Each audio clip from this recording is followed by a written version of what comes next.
Di balik gemerlap teknologi modern dan pesatnya perkembangan ekonomi, Jepang memiliki berbagai konsep unik yang membentuk landasan kehidupan sehari-hari mereka.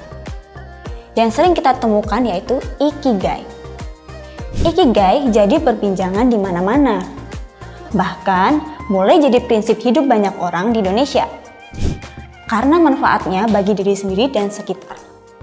Tapi ada satu konsep lagi loh yang gak kalah menarik, yaitu Kakeibo. Terdengar asing sih, tapi ini juga bisa jadi manfaat layaknya konsep Ikigai. Yuk cari tahu lebih banyak tentang dua filosofi hidup orang Jepang. Minasan, konnichiwa. Saat ini kamu berada di segmen Budaya Jepang yang akan membahas berbagai budaya unik yang tentunya berasal dari Jepang. Kamu punya topik menarik yang mau dibahas? Komen di bawah ya. Sebelum kita mulai melangkah lebih jauh, kita pahami dulu yuk, apa itu Ikigai? Secara harafiah, kata Ikigai berasal dari kata Iki, yang berarti kehidupan, dan Gai, yang berarti nilai.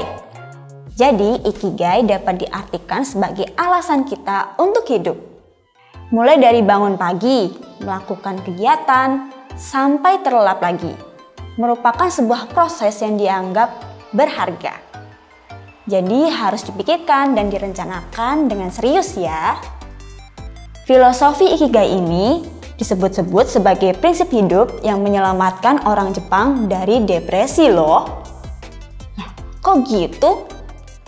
Soalnya orang Jepang kan kebanyakan workaholic. Hidup mereka biasanya tentang kerja, kerja, dan kerja. Jarang banget nih lihat orang Jepang males-malesan. Mengingat di Jepang itu biaya hidupnya juga enggak rendah. Bahkan dikabarkan dari salah satu situs berita, banyak karyawan di Jepang yang sampai tidur di emperan toko.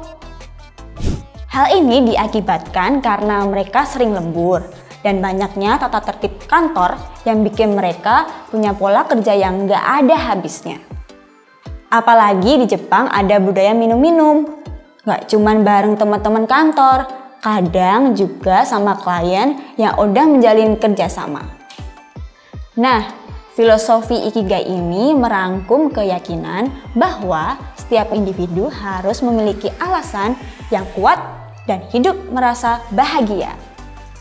Untuk bisa menemukan Ikigai, ada 4 elemen penting yang perlu kamu perhatiin.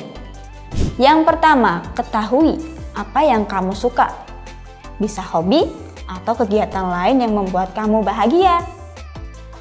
Yang kedua, ketahui kemampuan apa yang kamu punya. Contohnya nih, kamu jago masak, jago melukis, atau yang lainnya. Yang ketiga nih, ketahui apa yang bisa menghasilkan buat kamu, seperti bekerja atau berjualan. Dan yang terakhir, ketahui apa yang dibutuhkan oleh dunia atau apa yang bisa kita lakukan untuk membuat dunia menjadi lebih baik. Keempat elemen tadi bakal membantu kamu untuk menemukan makna dari hidup. Kamu bakal tahu apa passion kamu sesungguhnya. Jadi hidupmu bakal lebih terarah dan gak melulu mikirin negatif tentang diri sendiri. Kan sering tuh ada orang yang gak tahu mau kerja jadi apa, karena bingung keahliannya apa, atau apa yang disukain. Oh, atau mungkin kamu salah satunya. Kalau gitu, kamu bisa coba terapin prinsip Ikigai ini. Dengan adanya passion dan segala hal yang bisa kamu lakukan, bisa menjadi menyenangkan loh, bahkan bekerja sekalipun. Kamu pun akan tahu apa yang sedang dibutuhkan oleh dunia. Mungkin gak sejalan sama passion kamu, tapi kamu bisa mulai dari hal-hal kecil, seperti memberikan sumbangan berupa sembako atau baju bekas bagi yang membutuhkan. Oke, kalau tadi kita bahas seputar Ikigai ya. Sekarang kita beralih ke filosofi lainnya, yaitu Kakeibo. Kamu pasti bertanya-tanya, apa sih Kakeibo itu? Sepenting apa buat diterapin?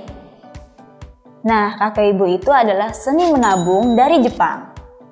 Tapi di Indonesia kan juga ada budaya menabung ya? Nah, jadi kakeibo ini nggak cuma kegiatan menabung aja, tapi mencatat keuangan secara manual. Dengan itu tujuan kita bisa lebih cepat tercapai dibanding sekedar menabung tanpa tahu berapa jumlah yang sudah kita sisihkan.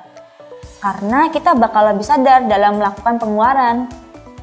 Kakeibo awalnya dipopulerkan oleh jurnalis perempuan pertama di Jepang yang bernama Motoko Hani pada tahun 1904.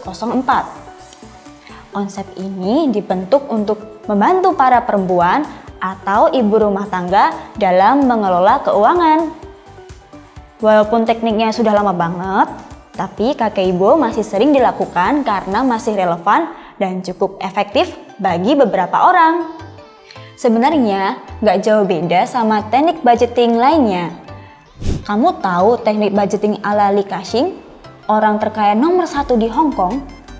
Atau teknik budgeting 50-30-20? Nah, kakeibo juga sama, tapi lebih memprioritaskan budget menabung terlebih dahulu dibandingkan pengeluaran sehari-hari.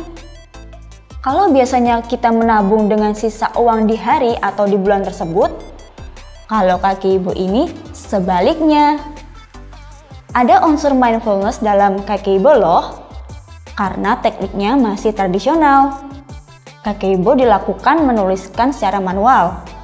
Tindakan menulis inilah yang dapat membantu kamu untuk sadar diri dalam menggunakan uang, sehingga kamu pun bisa memprioritaskan hal-hal yang memang penting terlebih dahulu.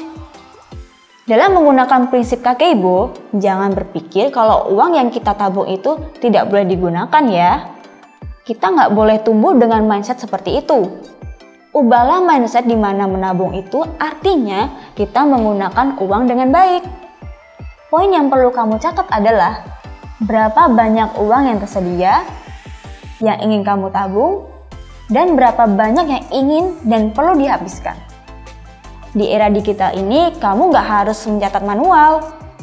Sekarang, kamu juga bisa pakai aplikasi atau catatan di gadget kamu. Tapi disesuaikan dengan preferensi masing-masing ya. Soalnya beberapa orang sering lupa nyatat kalau udah beralih ke digital. Nah, itu dia penjelasan terkait filosofi Ikigai dan kakeibo yang sering digunakan oleh orang Jepang. Kamu pernah pakai salah satunya? Atau kamu punya prinsip dan filosofi hidup yang membantu banget di hidup kamu? Coba share di kolom komentar ya. Semoga video kali ini bisa menambah insight kamu seputar budaya Jepang ya. Cari tahu juga hal unik tentang budaya lainnya di channel ini. Terima kasih sudah menonton. Ya, mata nih.